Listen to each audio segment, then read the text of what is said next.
Iniulat ng Philippine National Police sa PNP ang maayos at payapa na pagdiriwang ng simbang gabi mula December 16 hanggang kahapon December 24, kabilang na ang Christmas Eve Mass kagabi. Nakita maayos na daloy ng misa at walang naitalang insidente sa buong bansa.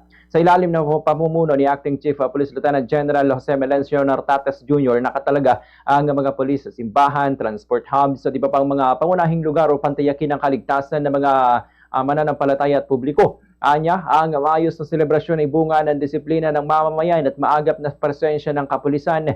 Nagpasalamat ng PNP Chief sa pagkikipagtulungan ng mga pari, lokal na pamahalaan, volunteers at force multipliers na tumulong sa pagpapanatili ng kaayusan.